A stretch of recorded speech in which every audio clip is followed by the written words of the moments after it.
noite e seja bem-vindo ao VetSmart TV. Esta noite transmitiremos a palestra Como Tratar Olho Seco em Cães. Eu sou o Thiago De Rogatis, o seu apresentador, e todos que estão assistindo ao vivo receberão através do e-mail cadastrado no VetSmart o certificado de presença online. E o seu nome no certificado será exatamente aquele cadastrado no VetSmart. Então, se você deseja atualizá-lo, acesse a área de cadastro nas plataformas VetSmart e faça a sua alteração. A transmissão de hoje tem o patrocínio da VetNew.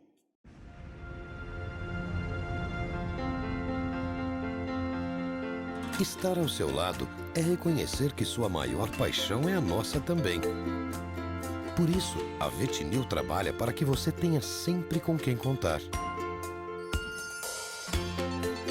A VetNew foi criada em 1994 pelo médico veterinário João Carlos Ribeiro. Dr. João foi um pioneiro ao investir em pesquisas que resultaram em descobertas importantes para o mercado veterinário.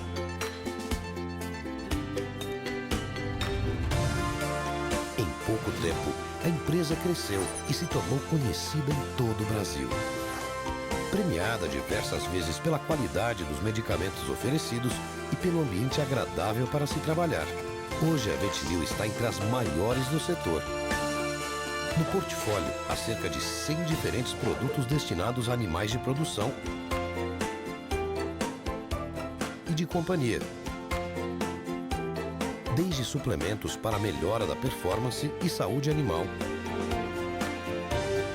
até uma ampla linha de medicamentos para os mais diversos tratamentos. A fábrica em Louveira, interior de São Paulo, foi projetada respeitando as mais rigorosas normas de qualidade e conta com uma moderna linha de produção. O sucesso da marca se deve também a uma parceria de confiança com pesquisadores e profissionais renomados. Cada fórmula é produzida com matérias-primas de excelente qualidade.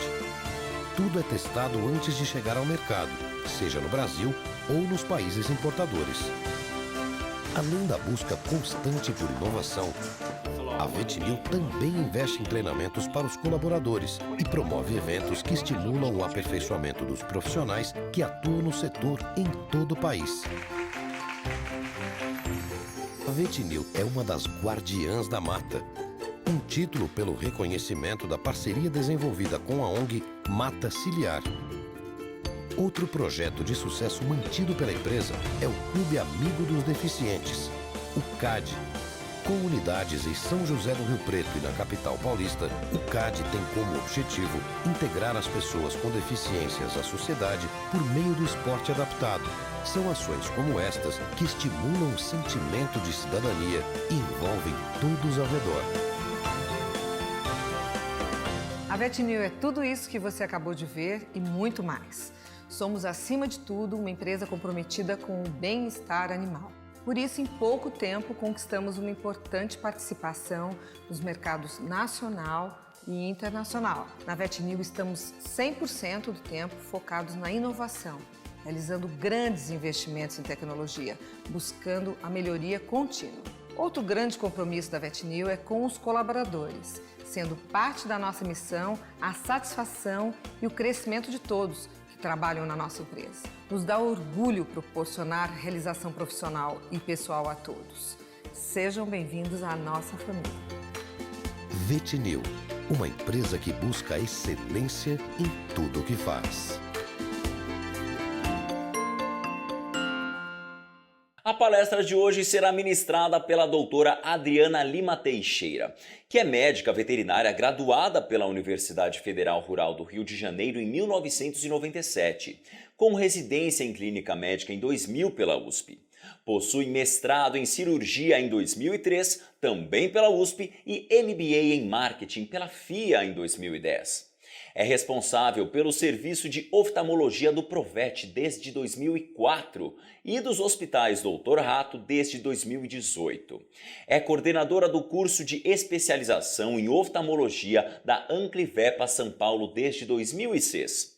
consultora de relacionamento do Grupo Guioso de Gestão em Marketing desde 2011, sócia fundadora e diretora científica do Grupo de Ensino em Oftalmologia Veterinária desde 2014. Eu passarei a palavra à doutora Adriana, que ministrará agora a sua apresentação. Boa noite a todos, é um prazer enorme estar aqui com vocês hoje conversando um pouco sobre olho seco.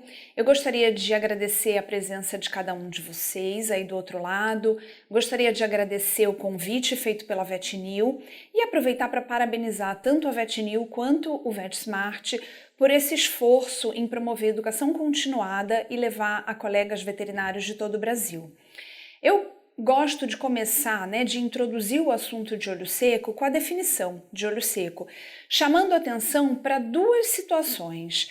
O olho seco é uma doença multifatorial e o olho seco é caracterizado por uma instabilidade do filme lacrimal.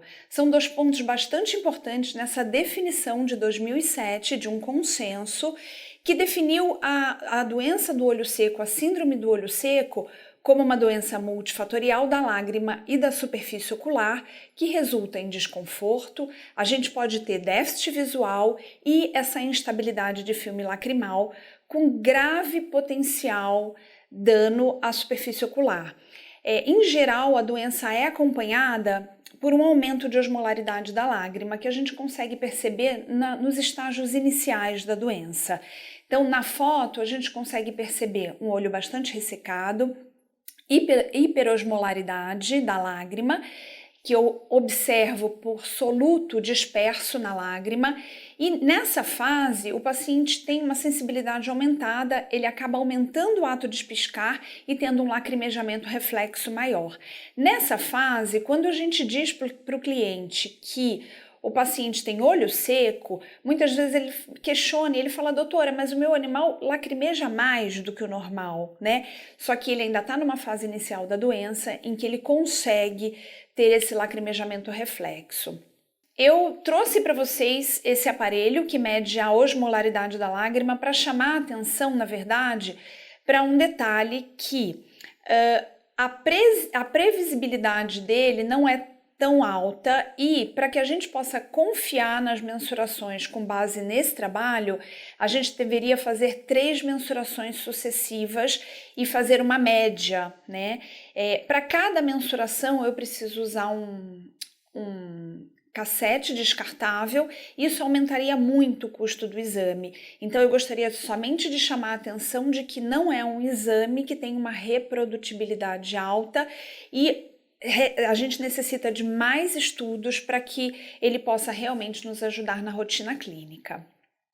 Voltando às manifestações do olho seco, num estágio inicial a gente pode ter olho vermelho, secreção mucosa, opacidade corneana, neovascularização corneana.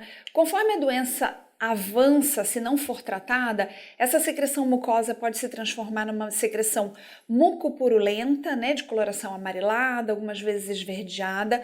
O olho vai sofrendo alterações importantes por conta do ressecamento, como um dano conjuntival crônico, o olho cada vez mais vermelho, as células sofrem uma metaplasia e queratinização, isso cursa com perda da transparência corneana e muitas vezes comprometimento da visão em estágios avançados da doença.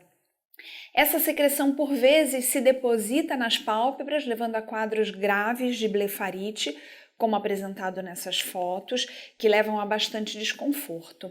Então, o grande desafio do olho seco não é fazer o diagnóstico nessas fases avançadas, naquela fase que o cliente já percebe que o olho está seco. Ele vem para o consultório e te fala: doutora, eu trouxe um animal aqui porque eu percebo que o olho dele está ressecado. O grande desafio é a gente conseguir fazer o diagnóstico numa fase precoce, como dessa imagem. Nessa fase em que eu tenho só secreção mucosa e olho vermelho, é a fase que, se eu entrar com tratamento adequado, se eu conseguir instituir o tratamento adequado, eu vou ter uma reversão do quadro e vou garantir a transparência corneana. Diferente dessa outra situação em que eu tenho pigmentação e opacidade corneana já instaladas e que mesmo que eu trate e que esse paciente se recupere, dificilmente essa córnea vai voltar a ser transparente como ela era quando era sadia. Então, o grande desafio da gente é fazer cada vez mais um diagnóstico precoce. Infelizmente, muitos casos são mal diagnosticados no início, como conjuntivite. Como eles produzem bastante secreção mucosa, muitas pessoas confundem os sinais iniciais do olho seco com quadro de conjuntivite e isso acaba adiando um diagnóstico adequado. Para que o diagnóstico seja feito de forma adequada, a gente precisa realizar o teste lacrimal de Schirmer, em que a gente coloca uma tira de papel no fórnice conjuntival e mede quanto de lágrima esse animal está conseguindo produzir. É imprescindível, obrigatório que se faça a biomicroscopia com lâmpada de fenda, para que a gente consiga enxergar os detalhes da superfície ocular, enxergar possíveis alterações intraoculares que podem estar associadas, para que a gente consiga, por exemplo, perceber essa hiperosmolaridade na lágrima nas fases iniciais da doença. Outro exame que a gente só consegue fazer com o uso da biomicroscopia em lâmpada de fenda é o tempo de quebra do filme lacrimal, em que eu vou avaliar se o filme lacrimal é estável ou não. É importante avaliar a sensibilidade corneana. A sensibilidade corneana vai ser determinante para o agravamento ou não desses quadros de olho seco, como a gente vai conversar mais tarde, e fazer o uso de corantes, né? A fluoresceína para a gente descartar a presença de uma úlcera de córnea associada, ou rosa bengala e lissamina verde, que coram células desvitalizadas da superfície ocular e que a gente consegue perceber se tem células em sofrimento em função desse ressecamento. Então, demonstrando o teste lacrimal de Schirmer, a gente vai colocar essa tira de papel milimetrado no fórnice conjuntival inferior, na pálpebra inferior, de preferência do terço médio para lateral. A gente vai aguardar 1 minuto e a lágrima desse paciente vai molhando essa tira de papel em 1 minuto. E o normal é que a gente faça uma leitura maior do que 15 milímetros por minuto, se a produção de lágrima desse paciente estiver normal. Então, através do teste de Schirmer, eu consigo ter uma ideia de prognóstico de acordo com o resultado do teste de Schirmer. O tempo de quebra do filme lacrimal é cronometrado, então eu instilo uma gota de fluoresceína no olho e faço o paciente piscar, mantenho as pálpebras abertas e vou avaliar essas áreas enegrecidas que começam a se formar na superfície corneana. Se eu tenho um filme lacrimal estável, essa película formada pela fluoresceína e lágrima vão ficar estáveis por pelo menos 20 segundos. Se eu tenho um filme lacrimal instável, como nos casos de olho seco, eu começo a enxergar esses buracos enegrecidos, esses dark spots, de forma mais precoce. Então aqui a gente consegue ver um paciente humano, né? Esse é um vídeo do YouTube em que a gente enxerga rapidamente essas áreas enegrecidas sendo formadas, mostrando, né, evidenciando que esse paciente tem uma instabilidade do filme lacrimal. Então, esses dark spots, essas áreas enegrecidas, essas linhas, deveriam demorar mais tempo, pelo menos uns 20 segundos, para se formarem. Quando a gente fala de estabilidade do filme lacrimal, eu me refiro a um equilíbrio entre todas as camadas do filme lacrimal, né? Isso envolve a camada mucosa, a camada aquosa e a camada lipídica. Então, aqui, as células epiteliais da córnea com suas microvilosidades. Nessas microvilosidades eu vou ter a adesão do muco, né, da camada mucosa produzida pelas células caliciformes da conjuntiva. A segunda camada é a camada aquosa, produzida pela glândula da terceira pálpebra e pela glândula lacrimal principal. E externamente eu vou ter a Externamente eu vou ter a camada lipídica produzida pelas glândulas de meibômio presentes nas pálpebras. É o equilíbrio dessas camadas, da camada mucosa, da camada aquosa e da camada lipídica, que dão a qualidade da minha lágrima. Sendo que vale lembrar que a mucina ela está misturada na camada aquosa. Então, se didaticamente a gente separa em 3 camadas, na prática o que eu vou ter é uma camada muco-aquosa em que a mucina está mais concentrada próximo ao epitélio corneano. E externamente eu tenho uma camada lipídica para evitar a evaporação dessa lágrima. Outra alteração, outra condição que pode levar ao olho seco é quando eu tenho alterações na distribuição do filme lacrimal. Isso, em geral, acontece por alguma deformidade palpebral. Então, pacientes que têm lagoftalmia, que por algum motivo têm dificuldade de fechar os olhos, pacientes que têm buftalmia, que o olho é aumentado de tamanho, pacientes com paralisia palpebral, que por uma deficiência da inervação não conseguem piscar, pacientes que têm deformidades palpebrais importantes. Então, resumidamente, de forma bastante acadêmica, a gente pode classificar o olho seco como quantitativo, qualitativo ou por alterações na distribuição do filme lacrimal. Então, o olho seco quantitativo seria aquele por deficiência da camada aquosa da lágrima, sendo a causa mais comum a causa imunomediada. A deficiência qualitativa, ela é decorrente de uma instabilidade do filme lacrimal, principalmente por deficiência das camadas mucosa e lipídica, que promovem uma evaporação mais rápida da lágrima. E as alterações na distribuição do filme lacrimal são decorrentes de alterações anatômicas ou alterações na inervação das estruturas oculares e perioculares. Então, para fins didáticos, a gente pode classificar dessa forma. Na prática, quando o paciente está na nossa frente, essa classificação ajuda pouco, porque o que acontece é esse ciclo que se perpetua. Vamos entender, porque isso é muito importante, um paciente que tem uma deficiência quantitativa de lágrima, Então eu fiz o meu teste de Schirmer e realmente ele tem uma quantidade pequena de lágrima. Essa lágrima em pequena quantidade, então eu tenho uma desidratação dessa lágrima e consequentemente uma hiperosmolaridade e uma hipóxia do epitélio corneano e do epitélio conjuntival.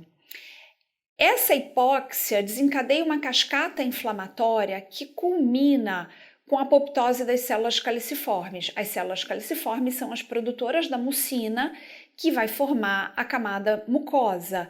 Essa deficiência de mucina leva a uma instabilidade do filme lacrimal e essa instabilidade do filme lacrimal faz com que a lágrima evapore mais rapidamente, agravando a deficiência quantitativa e o ciclo se perpetua. Ou seja, se eu tenho uma deficiência quantitativa, eu já tenho um paciente com Schirmer baixo, esse paciente vai caminhar aqui pelo ciclo e ele vai ter instabilidade do filme lacrimal.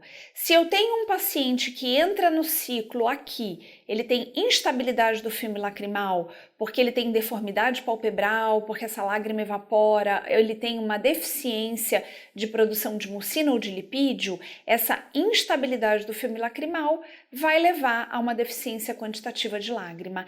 E o ciclo se perpetua. Ou seja, eu preciso entender, quando o paciente está na minha frente, o meu maior desafio não é fazer o diagnóstico de olho seco. Isso é muito simples. O meu maior desafio é olhar para esse ciclo e entender em que parte ele está e qual é a medida que eu vou tomar para ajudar esse paciente a minimizar os sintomas clínicos dele. A gente precisa entender, que a produção de lágrima normal, ela depende de uma produção adequada, de lágrima, que envolve a produção da camada aquosa pela glândula da terceira pálpebra e glândula lacrimal principal, camada lipídica pelas glândulas de meibômio e camada mucosa pelas células caliciformes da conjuntiva. Essa produção precisa ser liberada para a superfície ocular. Isso acontece através da inervação simpática, que vai contrair essas glândulas e liberar essa secreção na superfície ocular, que, se produzidas em quantidade adequada, vai garantir uma lágrima de boa qualidade. Essa lágrima de boa qualidade precisa ser distribuída pela superfície ocular e essa distribuição depende do movimento de piscar. Então, eu dependo de ter pálpebras bem posicionadas, com movimentação e com função normalizada. Essa lágrima precisa ser retida na superfície ocular e essa retenção depende da topografia corneana e, novamente, da função palpebral. Uma parte dela vai ser drenada e a outra parte vai evaporar. A parte que vai ser drenada vai ser bombeada pelas pálpebras em direção ao duto nasolacrimal e a evaporação pode acontecer em maior ou em menor grau, dependendo da anatomia corneana, da topografia corneana e do posicionamento palpebral. Uma vez evaporada essa lágrima, o paciente vai ter uma percepção de ressecamento da superfície ocular, que causa desconforto. Isso gera um estímulo parasimpático para a produção novamente do filme lacrimal.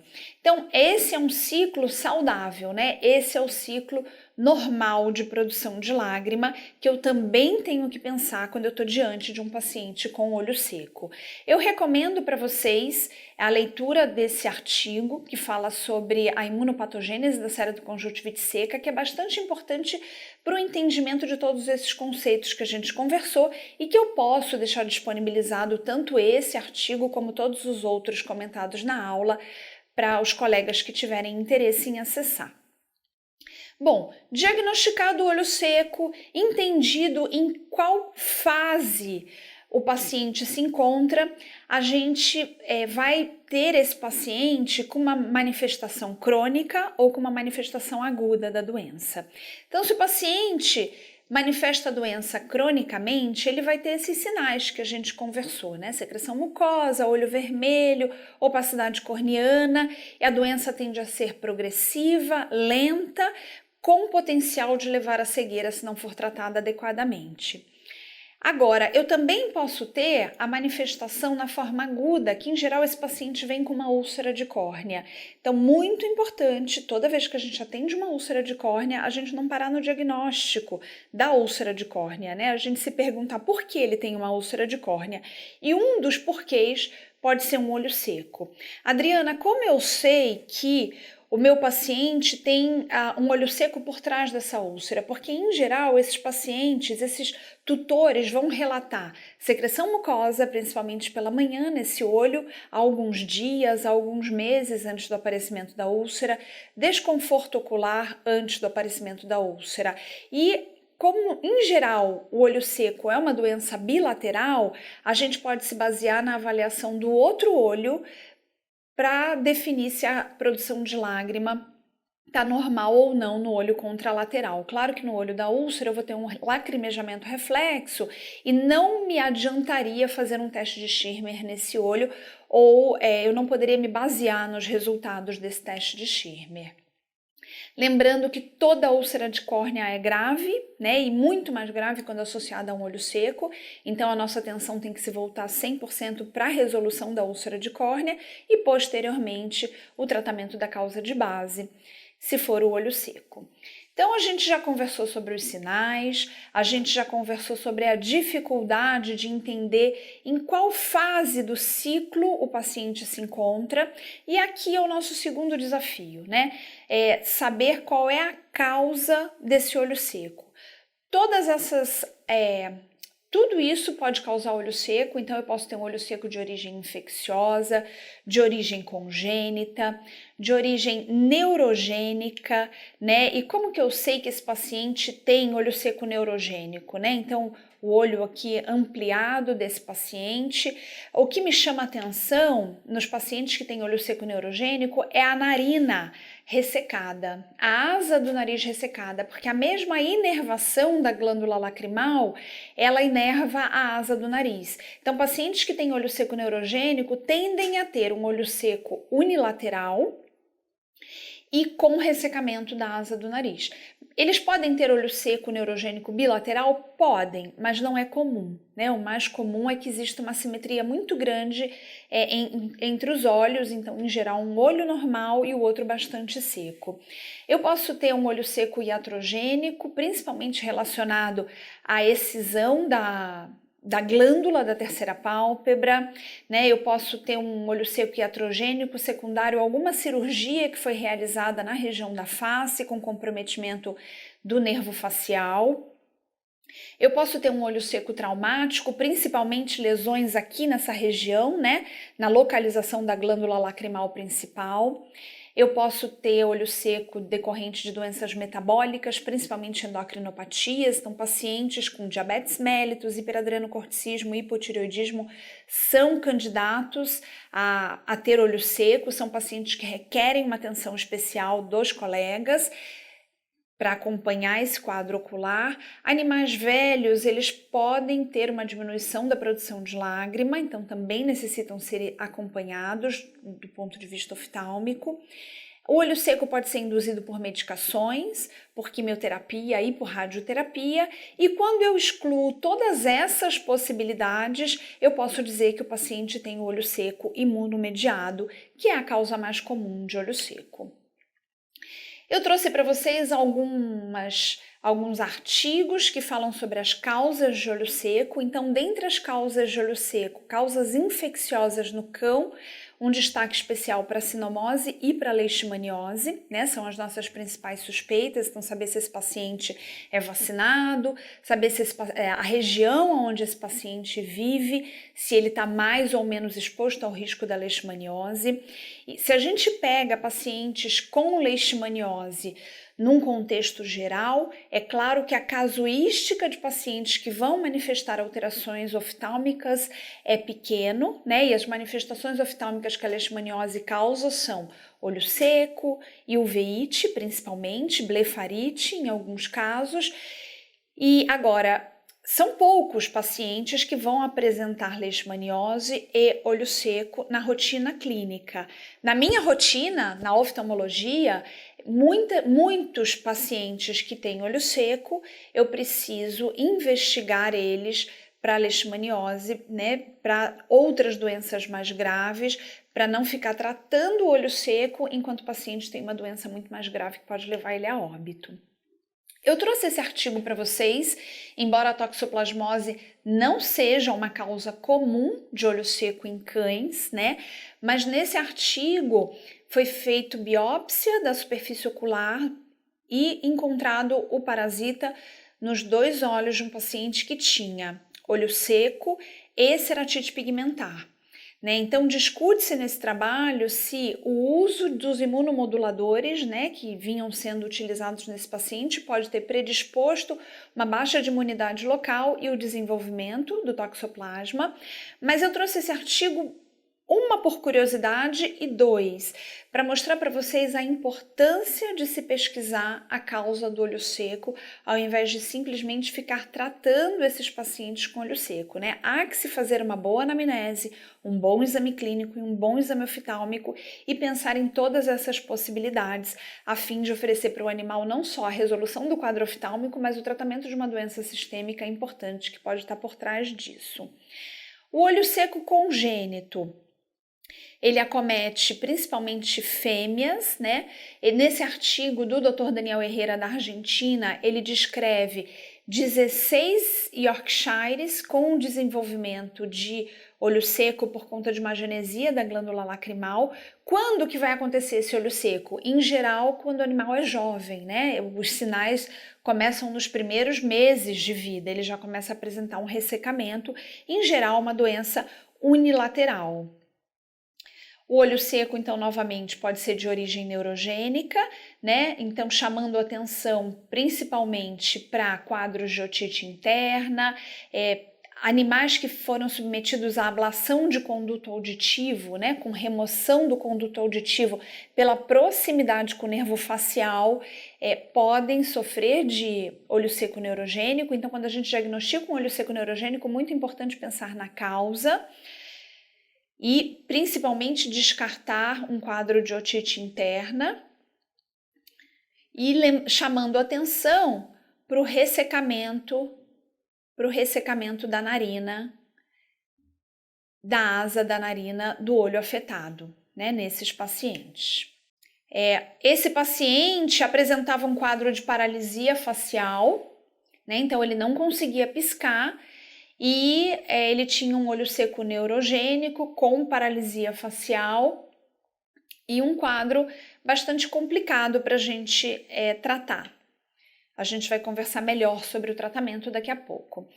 Então, olho seco iatrogênico, quando se remove a glândula da terceira pálpebra, por exemplo, que é uma importante produtora do filme lacrimal, é muito comum essa afecção e o tratamento é cirúrgico e deve-se optar pela recolocação da glândula no seu sítio original, né? Sempre o sepultamento da glândula, nunca a retirada dela, com risco de diminuir de 30% a 50% da produção aquosa desse paciente.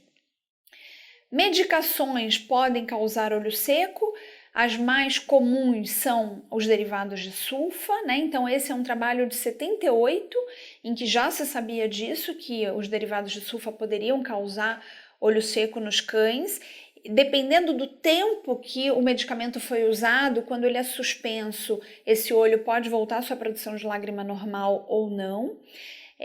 Hoje, né, é muito comum o uso de mesalazina por problemas gastroentéricos. Alguns pacientes necessitam do uso de mesalazina crônico, embora não exista ainda um trabalho correlacionando o uso de mesalazina ao olho seco, a gente observa muito isso na nossa rotina, né? E toda vez que a gente associa, né, seja olho seco, seja uma outra doença qualquer, ao uso de um tratamento crônico, os tutores se desesperam, dizem, doutora, mas o que eu faço? Né? E a nossa orientação sempre é mantenha o tratamento sistêmico. Se o paciente precisa desse tratamento para que ele fique bem, mantenha o tratamento sistêmico e a gente vai contornando o olho seco da melhor maneira possível, né? Mas a gente percebe que realmente algumas medicações fazem bastante diferença. Os quimioterápicos também, esse é um trabalho da medicina que associa o uso desses quimioterápicos a sinais de desconforto e de olho seco.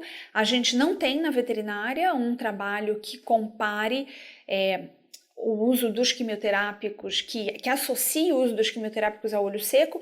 É uma área aí aberta para alguém que queira pesquisar esse assunto e desenvolver um trabalho, mas a gente também observa na rotina clínica os pacientes com deficiência de lágrima quando eles são submetidos a alguns tipos de quimioterapia. Essa é uma paciente que foi submetida à radioterapia, né? Ela era minha paciente, ela teve um tumor nasal, foi submetida à radioterapia, desenvolveu olho seco e foi encaminhada para o Provet para a gente fazer o acompanhamento desse olho seco, né? Então é uma sequela bastante comum da radioterapia, uma tutora bastante dedicada que fazia tudo o que era preciso, né, para o tratamento dessa cadela, e a gente foi manejando o olho seco, que não vai ter uma resolução, né? Uma vez que a radioterapia destrói a glândula lacrimal, eu vou simplesmente manejando com substitutos de lágrima para que esse olho tenha conforto. Então, de acordo com esse artigo, 36% dos pacientes submetidos à radioterapia desenvolveram ou olho seco ou catarata. Então é algo que, novamente, né, o tratamento tem que ser feito, é melhor para o animal e a gente vai contornando os danos, os efeitos colaterais desses tratamentos sem o menor problema. A anestesia geral também induz a diminuição da produção de lágrima. Quanto maior o tempo de anestesia, mais a produção de lágrima vai sofrer uma diminuição no pós-operatório imediato, nas primeiras horas de pós-operatório. Então, procedimentos que durem mais do que 2 horas em cirurgia, Vale a pena uma atenção especial para o olho, né? Vale a pena ter um lubrificante, lubrificar esse olho durante o procedimento, depois do procedimento, imediatamente após, para que não haja uma surpresa desagradável do tipo o paciente vai para a cirurgia e faz uma úlcera de córnea no pós-operatório que poderia ter sido evitada por uma simples lubrificação da superfície ocular durante o procedimento. Então, depois que a gente conversou de tudo isso, né, dos sinais clínicos, da forma de se fazer o diagnóstico, das possíveis causas do olho seco, a gente precisa tratar esse paciente. O tratamento do olho seco, ele é clínico e ele depende da causa. Se eu tenho um olho seco imunomediado, e eu falei para vocês que a maior causa de olho seco é imunomediada, eu preciso entrar com imunomodulador. Os imunomoduladores que a gente tem disponíveis para uso tópico são a ciclosporina, 0,2%, de 0,2% até 2%, e o tacrolimus, a 0,3%, podendo ser manipulado em concentrações mais altas, em condições especiais. Então, se eu tenho paciente com olho seco, eu excluí todas aquelas causas de olho seco e eu fechei o meu diagnóstico como um olho seco imunomediado, esse é o meu tratamento de escolha. Nas fases iniciais, né, que eu entro com o imunomodulador, e se o olho está muito complicado, eu preciso associar o uso de um substituto da lágrima para que esse paciente tenha conforto, porque o imunomodulador ele não vai agir, ele não vai promover uma melhora imediata, né? Uma vez que eu entre com o imunomodulador, eu preciso tratar esse olho por pelo menos 8 semanas, são 2 meses de tratamento, para que eu possa repetir o meu teste de lágrima e dizer para esse paciente, para esse tutor, olha, o paciente respondeu ao tratamento bem, respondeu parcialmente ou ele não respondeu. Então, eu preciso que seja feito 2 meses de tratamento, eu preciso que esse tutor tenha de fato medicado esse olho 2 vezes ao dia, sem falhas, para que a gente possa concluir isso. Então, durante essa fase inicial do tratamento, eu vou usar um imunomodulador 2 vezes ao dia e eu vou usar um substituto da lágrima. Quantas vezes ao dia? Depende da gravidade do quadro. Podem ser 2 vezes, 4 vezes, 6 vezes, de hora em hora. Depende também da disponibilidade do tutor em fazer essa medicação. Os anti-inflamatórios também são bem-vindos, anti-inflamatórios de uso tópico, né? Colírio à base de corticoide ou colírio à base de anti-inflamatório não esteroidal, esses são bem-vindos. Uma vez que eu tenho um processo inflamatório importante acontecendo na superfície ocular, uma vez que tem uma cascata inflamatória em andamento, eu preciso entrar com anti-inflamatório para interromper essa cascata inflamatória. É claro que nesse processo os corticoides têm um efeito muito melhor do que os anti-inflamatórios não esteroidais. Eu gostaria de deixar só um ponto de interrogação para vocês, porque se eu estou falando de um olho seco e um paciente com risco de desenvolver úlcera de córnea, se eu tenho um olho seco moderado, um olho seco grave, eu não aconselho que vocês façam uso do corticoide, prevenindo a ocorrência de uma úlcera e o agravamento dos sintomas pelo corticoide. Então, nesses casos mais graves, muitas vezes é melhor a gente optar por um anti-inflamatório não esteroidal, que vai melhorar mais lentamente o olho, mas ele tem um pouco mais de segurança caso esse paciente desenvolva úlcera de córnea, né? Antibióticos, eu coloquei com ponto de interrogação porque é claro que se a gente faz uma cultura dessa secreção, vai crescer bactéria, né? Uma bactéria que está causando problema? Não. Por isso que nem existe a indicação de se fazer a cultura nesses olhos, com raríssimas exceções, né? É claro que tem ali uma microbiota que pode estar proliferando mais do que o normal. É claro que essa secreção mucosa que fica amarelada, esverdeada, pode ter uma contaminação bacteriana secundária e que se eu usar um antibiótico, seja ele tópico ou sistêmico, esse paciente tende a melhorar mais rápido. Mas a minha pergunta é, eu preciso disso? A partir do momento que essa lágrima voltar a ser produzida em quantidade normal, a própria lágrima vai lavar o fórnice conjuntival e restabelecer o equilíbrio dessa região. Então, eu deixo o uso de antibióticos para casos realmente graves, crônicos, com muita contaminação secundária, mas na maioria dos casos não tem nenhuma necessidade do uso de antibiótico.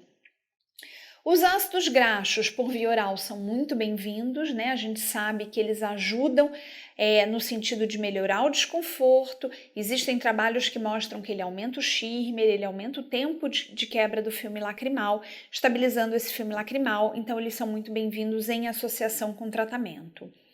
Quando eu tenho um paciente com olho seco neurogênico, o tratamento de escolha é a pilocarpina 2% colírio, só que essa pilocarpina 2% colírio é ministrada por via oral na dose de 1 gota para cada 10 kg de peso, né? É uma dose baixa e, apesar de ser uma dose baixa, pode causar sinais de intolerância gastrointestinal, né? Então, eu vou aumentando, eu prescrevo inicialmente 1 gota para cada 10 quilos e eu vou aumentando 1 gota por semana até esse animal ficar intolerante ao tratamento, e eu sei que ele ficou intolerante quando ele tiver vômito e diarreia, e aí eu volto à dose anterior, né? E esse paciente vai receber a pilocarpina por via oral, que pode ser na forma de colírio ou pode ser na forma de manipulação também, né? A gente não tem um fármaco disponível comercialmente para isso. Indicação exclusivamente para aqueles casos de olho seco neurogênico. E existem algumas opções cirúrgicas, né, para casos refratários. De novo, o tratamento do olho seco é um tratamento clínico, mas eu tenho opções cirúrgicas coadjuvantes, né? Ou, por exemplo, eu posso fazer a escolha de, ao invés de usar o imunomodulador na forma tópica, de usar um implante de ciclosporina episcleral, né? Um implante episcleral de ciclosporina que vai ficar depositado ali, liberando o fármaco por um tempo maior. Então, é possível realizar a cirurgia, uma cirurgia extremamente simples. A única dificuldade é que esse implante precisa ser comprado na Universidade da Carolina do Norte, que foi quem desenvolveu o implante, e o paciente precisa ser submetido a procedimentos cirúrgicos múltiplos, né, ao longo da vida dele. Uma vez que o olho seco é uma doença, o olho seco imunomediado é uma doença que não tem cura, é uma doença que o paciente vai ter que tratar para o resto da vida, ele precisa fazer uma escolha, se ele quer fazer o tratamento médico 2 vezes ao dia ou se ele quer colocar o implante, né? Ainda não existem trabalhos que digam por quanto tempo esse implante vai ser efetivo, e a recomendação é que se oriente o tutor que opta pelo implante, que o implante pode ficar funcional entre 6 meses e 1 ano. Então, a cada 6 meses ou 1 ano, ele teria que fazer uma nova cirurgia para trocar o implante. O que a gente observa na nossa rotina, né, é que as pessoas preferem fazer o tratamento médico 2 vezes ao dia a submeter o animal a cirurgias múltiplas, mas as duas opções estão disponíveis, né? Em relação ao ômega, esse é um estudo, uma meta-análise que foi realizada na medicina e que mostra que os benefícios, né, do uso do ômega por via oral para pacientes com olho seco, né? Então, esses pacientes se beneficiaram tanto com melhora do shimmer quanto com melhora do tempo de quebra do filme lacrimal. O filme lacrimal ficou mais estável. A gente também tem essa mesma linha de pesquisa na veterinária, então uma das pessoas que mais pesquisa isso no Brasil é a professora Silvia Franco Andrade, e esse é um trabalho que ela publicou esse ano, em que ela mostra que o uso de ômega, né, com uma proporção maior de EPA do que DHA, aumentou a eficácia do tratamento tópico com tacrolimus no tratamento do olho seco em cães. Então veja que não existe um tratamento sozinho, né? Se eu tenho um olho seco imunomediado, eu posso fazer uso de imunomodulador, tacrolimus ou ciclosporina. Eu posso associar ômega por via oral, eu posso associar substitutos da lágrima para melhorar o conforto desse animal. E na fase inicial, enquanto esse olho está inflamado, eu posso também associar o uso de anti-inflamatórios, tudo na forma tópica, né? Anti-inflamatório, imunossupressor e substituto da lágrima na forma tópica. A única medicação por via oral seria o ômega. Por esse motivo, porque a gente já tem tanta coisa para tratar esse paciente, que eu prefiro não entrar com antibiótico, a não ser em casos realmente importantes e casos que tenham algum sentido, né? O uso do antibiótico. O benefício dos substitutos da lágrima, né, é promover o conforto ocular, diminuir os sintomas do olho seco, eles com isso minimizam a chance de autotraumatismo, porque se o paciente não tem desconforto, a tendência dele se traumatizar é pequena. A frequência de uso vai depender da composição do produto, da apresentação na forma de colírio ou na forma de gel, da gravidade de cada caso, né?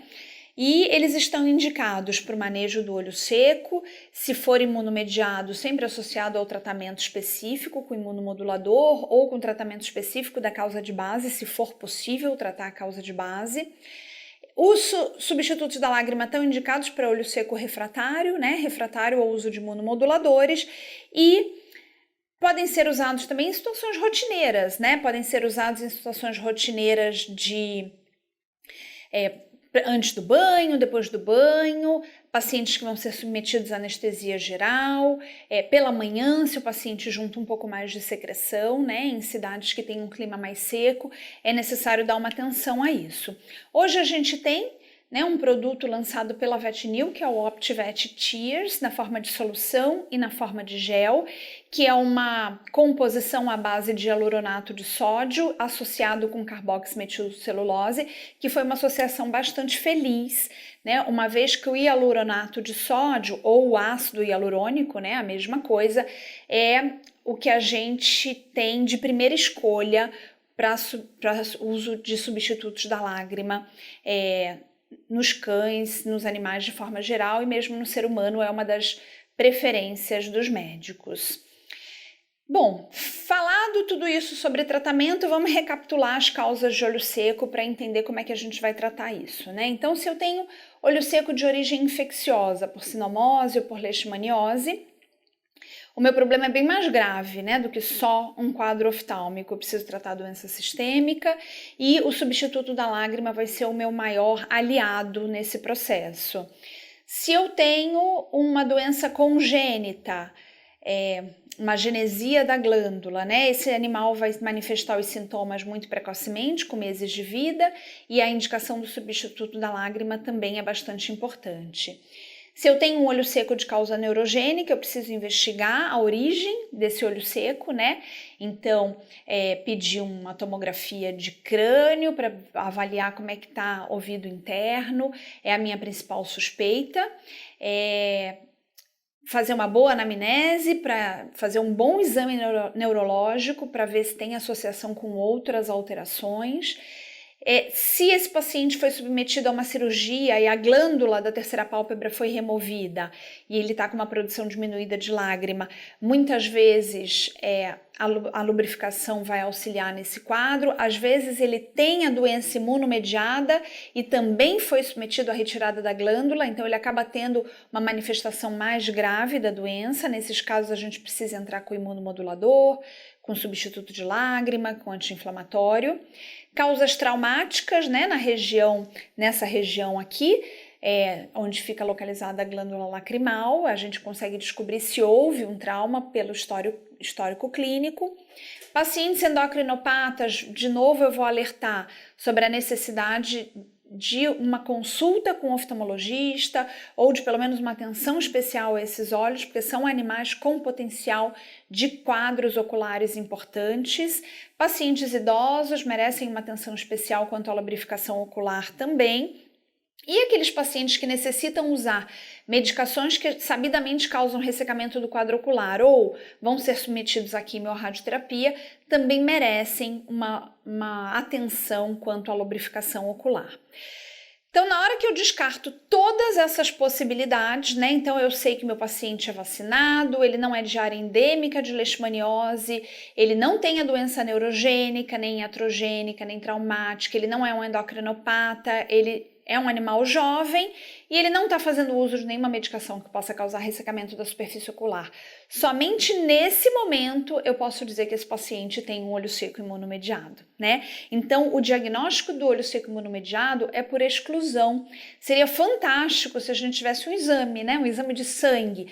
A gente coleta o sangue e faz o diagnóstico, olho seco imunomediado, mas não é assim que funciona, né? Então, eu vou ter que usar todo o meu conhecimento clínico, fazer uma boa anamnese para conseguir fechar esse diagnóstico, e esse é um dos grandes desafios do tratamento do olho seco. Como eu falei para vocês, o tratamento do olho seco é clínico, mas alguns procedimentos cirúrgicos podem ajudar a gente como coadjuvantes, né, no tratamento, ou podem ajudar a gente quando o tratamento clínico não foi eficaz. Então, uma das opções são os plugs de colágeno ou silicone, né, que desde a década de 70 são usados na medicina. O princípio é ocluir o duto nasolacrimal inferior com esses plugs para que aquela pouca lágrima que é produzida fique mais tempo em contato com a superfície ocular. É uma opção, embora pouco usada na medicina veterinária. Pacientes que têm um olho seco neurogênico, né, e fazem úlcera de córnea, muitas vezes a gente opta por fazer uma tarsorrafia temporária para manter esse olho protegido, ou cirurgias plásticas, né, quando eles têm deformidades palpebrais, a gente pode fazer uma cantoplastia, lateral ou medial, ou uma outra blefaroplastia. Então, aqui um exemplo de tarsorrafia temporária, né, em que a gente mantém essa pálpebra fechada, com conforto, pelo tempo necessário para que uma possível úlcera de córnea cicatrize. As cantoplastias, que são indicadas para animais que têm lagoftalmia ou que têm uma exposição anormal desse olho, né? Então, eu posso fazer lateralmente na pálpebra ou posso fazer no canto nasal, dependendo do quadro. A cirurgia do canto nasal é indicada principalmente para os braquicefálicos, que têm associação com triquíase de carúncula, onde eu já posso, com uma única cirurgia, corrigir os dois problemas, né? E raças gigantes que têm um comprimento excessivo da margem palpebral, têm dobras faciais pesadas e muitas vezes essas dobras faciais deformam o olho. Então, como a gente consegue ver nesse olho da direita, um formato de diamante. Esse olho em formato de diamante muitas vezes predispõe à evaporação mais rápida da lágrima da superfície ocular e, por vezes, a gente só consegue deixar esse animal confortável quando ele é submetido a uma cirurgia. Existem outras possibilidades, né, que são comentadas hoje em dia, como a transposição de duto parotídeo, transplante de glândulas salivares e terapia com célula-tronco, que sempre que a gente dá essa aula, alguém nos questiona. O que eu posso dizer para vocês? A transposição de duto parotídeo, ela foi uma técnica muito utilizada antes do advento da ciclosporina, né? Antes do advento dos imunomoduladores. Então, quando surgiu a ciclosporina foi como um milagre, né? Eu ainda nem era oftalmologista, né? Eu estava terminando a faculdade na época que a ciclosporina surgiu, mas eu me lembro disso. Eu já estagiava na área e aqueles pacientes com olho seco, que não tinha cura, né? Aqueles pacientes com olho seco, aquele quadro arrastado, dramático, quando a ciclosporina entrou no mercado, era como um milagre, né? Todo mundo ficava muito feliz com o resultado daquele tratamento. E aí foi abandonada a técnica da transposição de duto parotídeo, né? Hoje, né, não hoje, já há algum tempo, essa técnica precisou ser retomada para tratar aqueles pacientes refratários ao uso de medicação, né? E agora, em relação ao transplante de glândulas salivares e terapia com células-troncos, até hoje, momento que esse vídeo está sendo gravado em 2018, não existe evidência científica forte que suporte a aplicação clínica dessas terapias no dia a dia. Em relação à transposição de duto parotídeo, o que a gente faz? A gente vai deslocar o duto da glândula parotídea, então a glândula parotídea está aqui, né? A glândula parotídea está aqui na base da orelha e aqui a gente tem o duto dela desembocando logo atrás do quarto premolar superior. Eu vou deslocar por essa linha tracejada vermelha aqui, eu vou fazer uma cirurgia e recolocar o duto da glândula parotídea no fórnice conjuntival inferior, né? Aqui. O que vai acontecer? Toda vez que esse paciente salivar, a lágrima vai escorrer pela face, né? Então, a gente consegue perceber aqui, ó, a saliva, na verdade, escorrendo como se fosse lágrima toda vez que ele saliva. Essa cirurgia não é uma cirurgia que resolve todos os problemas, né? A gente tem que lembrar que saliva é diferente de lágrima, então eu posso ter calcificação da superfície ocular, né? Por cristais de cálcio presentes na saliva, eu posso ter um lacrimejamento exagerado, levando a quadros de blefarite, de ferida na face. Então, a escolha por essa cirurgia tem que ser muito bem feita. Primeiro, para pacientes que realmente são refratários e não respondem a nenhum outro tipo de tratamento médico, porque se ele responder, essa é a minha opção. Eu preciso ter certeza que o tutor entendeu que essa cirurgia não vai resolver o problema, todos os problemas do animal, vai resolver o problema do olho seco, mas vai criar outros problemas e às vezes um manejo mais difícil para ele. E esse é o meu primeiro paciente operado, né, de transposição de duto parotídeo. Essa cirurgia foi feita em 2009, eu acompanho esse paciente até hoje, era um quadro bastante dramático, de uma família bastante querida, muito dedicada a ele. Esse animal foi encontrado na rua, já com olho seco, né? Quando ele passou no consultório, primeira consulta eu examinei, teste de Schirmer baixo, mas não era tão baixo assim, falei ótimo, excluí todas as possibilidades pela anamnese e pelo exame físico, falei olho seco imunomediado. Entrei com tratamento à base de tacrolimus e um mês depois o olho continuava igual, 2 meses depois o olho continuava igual, 6 meses depois o olho continuava igual, não respondia ao imunomodulador.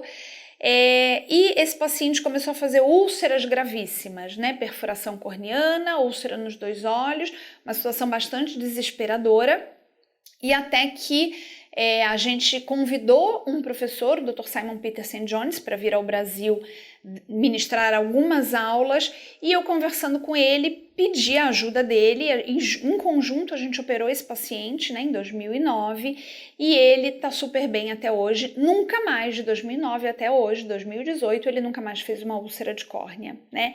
Então eu não tenho dúvida que a cirurgia pode beneficiar alguns pacientes se muito bem conversado sobre todo o trabalho que essa cirurgia vai dar no pós-operatório, né? E quando a gente tem, então, um paciente com olho seco, né, concluindo essa aula, a gente precisa tomar uma decisão, né? O que eu faço com esse paciente? Eu trouxe esse organograma para ajudá-los nessa tomada de decisão. Então, se eu tenho um paciente aqui, né, em que eu fiz o meu teste lacrimal de Schirmer, e o meu teste lacrimal de Schirmer deu uma produção de lágrima menor do que 15 milímetros por minuto.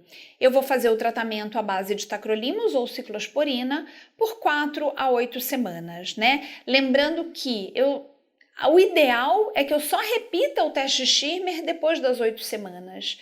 Repeti o teste de Schirmer e eu tive uma boa resposta, ou seja, o meu teste lacrimal de Schirmer agora ele é maior do que 15 milímetros por minuto. Eu vou continuar usando o imunossupressor, seja ele o tacrolimus ou a ciclosporina, e vou monitorar esse paciente a cada 4 ou 6 meses para o resto da vida. É muito importante eu falar para esse cliente que olho seco não tem cura e que ele vai ter que tratar para o resto da vida. Porque uma coisa muito comum é os tutores começarem a tratar, o animal melhorar e aí interromper o tratamento, né? Então esse não é o ideal. O ideal é que uma vez iniciado, esse tratamento perpetue para o resto da vida. Se eu não tiver uma boa resposta, se eu tiver uma resposta ruim, isso significa que respondeu parcialmente, né? E o meu teste lacrimal de Schirmer continua menor do que 15. Então, no dia da primeira consulta, esse meu teste de lacrimal de Schirmer era 5, e no dia do retorno, 2 meses depois, né, eu repeti o teste de Schirmer, esse animal tem um teste de Schirmer 10, né? Então ainda está abaixo do normal, mas melhorou. Eu posso aumentar a concentração do imunomodulador ou trocar o imunomodulador. Se eu estava usando ciclosporina, eu passo para tacrolimus. Se eu estava usando tacrolimus, eu passo para ciclosporina. Agora, se eu tenho uma resposta ruim, né? Esse paciente não respondeu ao uso do imunomodulador, eu tenho que repensar o meu diagnóstico, né? Eu posso estar diante de 3 situações. Eu posso estar diante de um olho seco neurogênico, e aí eu preciso investigar as causas desse olho seco neurogênico, e a melhor opção de tratamento é a pilocarpina por via oral. Eu posso estar diante de um olho seco congênito, e aí eu sei muito facilmente se esse olho seco é congênito, porque ele manifestou sintomas nos primeiros meses de vida. Para esse paciente que tem olho seco congênito, a única opção é fazer substituto de lágrima com uma frequência bastante alta, que possibilite o conforto desse paciente, ou realizar a transposição de duto parotídeo. E eu tenho uma terceira situação em que o olho seco imunomediado chegou para diagnóstico num estágio avançado da doença em que ele não responde mais ao tratamento.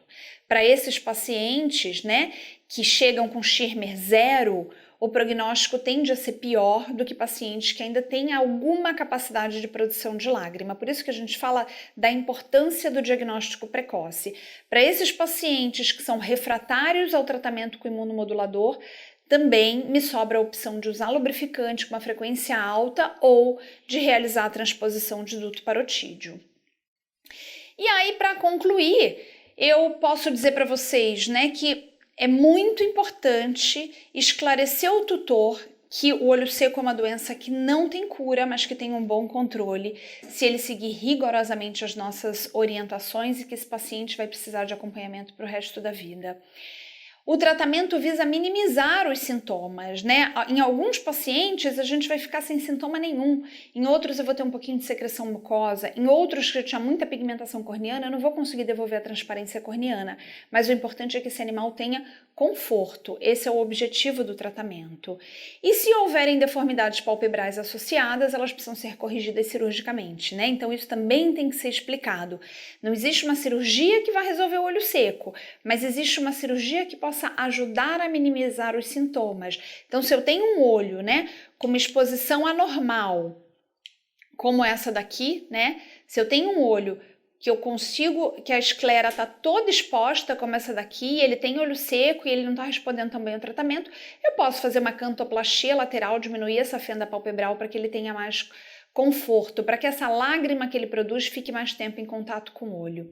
Se eu tenho esse olho aqui, ó, tendendo a um olho em formato de diamante, e o animal está tratando, ele já melhorou clinicamente, mas ele ainda tem essa deformidade palpebral, eu também devo submeter esse paciente a uma cirurgia para que a pálpebra bem posicionada possa auxiliar na distribuição do filme lacrimal de forma adequada, né? Então, o meu conselho é que vocês sempre comecem pelo tratamento médico, tratem pelo menos 2 meses esses pacientes. O paciente evoluiu bem, ele está bem, sem nenhum sinal de desconforto, é esse o tratamento para o resto da vida.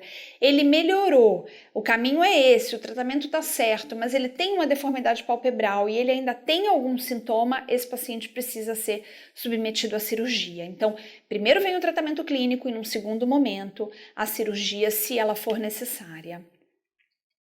Eu queria finalizar fazendo um agradecimento a vocês que ficaram aí até o final assistindo. Espero sinceramente que eu possa ter contribuído de alguma forma, uma vez que o olho seco é uma doença muito prevalente na clínica, que eu possa ter contribuído com os colegas de todo o Brasil. Queria agradecer novamente o convite pela VetNew, o profissionalismo da VetSmart e um agradecimento especial à minha equipe, em especial ao Dr. Matheus, que me cedeu grande parte das fotos utilizadas nessa aula, e a doutora Verena, que me auxiliou com a revisão de literatura para que essa aula pudesse ser montada. Deixo aqui os meus contatos, estou acessível a vocês pelas mídias sociais, tem também os meus contatos telefônicos. Muito obrigada e façam um bom aproveitamento desse conhecimento. Boa noite. Muito obrigado, Adriana. Agora eu vou passar a palavra para Caroline Alves Rodrigues, gerente de desenvolvimento de produtos, que ministrará agora a sua palestra. Boa noite! Hoje nós vamos falar sobre o OptiVet Tears, um lançamento da VetNew. É um produto com uma composição exclusiva que vai oferecer um alto poder de lubrificação, higiene e hidratação ocular. Nós vimos na aula da doutora Adriana a importância do conhecimento da anatomia e também das principais funções da lágrima. Nós podemos citar algumas aqui. Então, a primeira delas é a função refrativa, onde a lágrima ela auxilia na manutenção da uniformidade da superfície corneana para que a luz penetre de maneira adequada. Uma outra função importante também é a de nutrição, nós devemos lembrar que a córnea, por ser um tecido avascular, ela depende da lágrima para a obtenção de oxigênio e de nutrientes, e assim manter a viabilidade celular. Ela também tem ação antimicrobiana. É através da lágrima que as células de defesa têm acesso a essa região. A lágrima também é responsável pela limpeza e lubrificação da córnea e conjuntiva também, através da remoção de corpos estranhos. É exatamente nessa função que nós vamos focar quando nós falamos da importância dos substitutos da lágrima. Em muitos casos, pode ocorrer a deficiência na produção da lágrima, ou então a distribuição, ou até mesmo a qualidade dessa lágrima.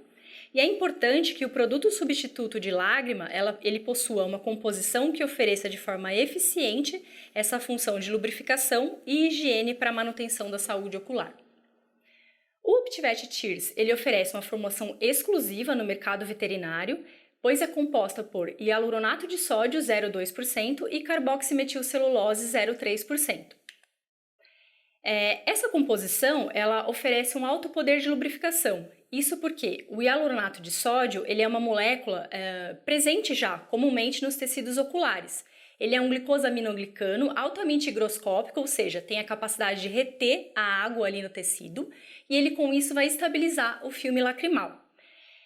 Além disso, existem estudos que também comprovam que o hialuronato de sódio ele tem a capacidade de auxiliar a migração celular e com isso, consequentemente, vai auxiliar na reparação desse tecido. A carboximetilcelulose, ela oferece propriedades bioadesivas, isso significa que ela tem a propriedade de se aderir aos tecidos de forma muito eficiente.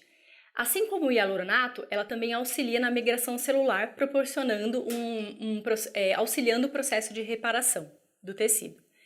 Em relação à viscosidade, a carboximetilcelulose vai atuar de forma sinérgica com o hialuronato de sódio, proporcionando uma maior viscosidade e, consequentemente, uma maior lubrificação. Aqui nesse trabalho, nós conseguimos visualizar exatamente que a associação entre hialuronato e carboximetilcelulose, ela é muito interessante, principalmente do ponto de vista de aumentar a viscosidade e, consequentemente, a lubrificação. Então, nesse trabalho, foi demonstrado que observou-se, utilizando um colírio com associação, 60% de uma viscosidade maior do que em relação aos colírios que utilizam essas substâncias isoladamente. Com isso, o Optivet Tears, com essa associação exclusiva, ele consegue promover de forma mais eficaz uma elevada viscosidade, promovendo assim uma melhor lubrificação. E quando eu vou poder indicar o Optivet Tears? Ele é indicado na lubrificação e higienização ocular de cães e gatos e também na espécie equina. Aqui a gente coloca alguns exemplos das indicações que nós podemos realizar em cães e gatos. Então, animais braquicefálicos, essa raça nós sabemos que tem uma predisposição muito maior à síndrome do olho seco, principalmente pela posição do globo ocular nessas raças. Também como coadjuvante em algumas enfermidades que provocam o ressecamento ocular, como no caso de sinomose ou também a leishmaniose. Animais idosos que têm uma tendência a uma diminuição da produção da lágrima. Durante transoperatórios é muito importante que o anestesista utilize um substituto de lágrima a fim de proteger o globo ocular, principalmente porque o animal, na maioria das vezes, fica com o olho exposto, o olho entreaberto, e até o ar-condicionado da sala, ou até mesmo o anestésico, o agente anestésico utilizado, pode promover o ressecamento desse globo ocular. E utilizando um substituto da lágrima, você tem aí uma predisposição menor da ocorrência de lesões. Em outros casos também de rotina, então, por exemplo, quando eu tenho animais que estão muito expostos a ambientes fechados com ar-condicionado ou durante passeios de carro, por exemplo, onde você tem exposição ao vento, e também antes e depois do banho. Qualquer situação que você possa submeter esse olho a algum agente agressor. Outro exemplo de indicação também seria durante o uso concomitante com drogas que podem ressecar o olho e provocar quaisquer lesões, como por exemplo no uso da sulfa via oral, que nós sabemos que pode provocar a diminuição da produção de lágrimas, o ressecamento desses óleos, e também o uso de produtos tópicos como a atropina ou colírios para glaucoma, que também vão promover o ressecamento dessa superfície. Pós-cirurgias oftálmicas também é muito interessante a utilização de um lubrificante, principalmente porque o lubrificante ele vai facilitar o deslizamento da pálpebra, melhorando assim o conforto do animal no pós-cirúrgico. Em gatos, um uso muito interessante também seria no complexo respiratório felino, onde você pode observar casos de conjuntivite, blefarite. Então, até nesse trabalho, ele cita exatamente a indicação do uso do lubrificante nestes casos, e até mesmo ele cita o uso do hialuronato de sódio, com o objetivo de oferecer aí um maior conforto a esses animais. E é claro que o lubrificante, o substituto de lágrima, vai ser indicado sim na ceratoconjuntivite seca e nas ceratites, inclusive ulcerativas. A gente viu bastante com a doutora Adriana essas indicações e existem casos que essa indicação ela pode se estender por um longo período. Em relação ao modo de usar, então, indicamos uma gota em cada olho, no mínimo 3 vezes ao dia ou a critério do médico veterinário. O Optivet Tears ele tem a apresentação em frasco, contendo 10 ml. Esse frasco ele possui um alto rendimento, então um frasco rende 220 gotas, então considerando uma indicação mínima de 6 gotas ao dia, o produto ele rende 37 dias. Espero que vocês tenham gostado de saber um pouquinho mais sobre o lançamento da VetNew, Optivet Tears, nosso colírio com formulação exclusiva no mercado veterinário, com alto poder de lubrificação, higiene e hidratação.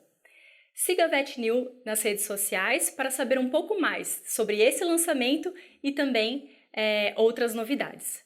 Obrigada e até a próxima!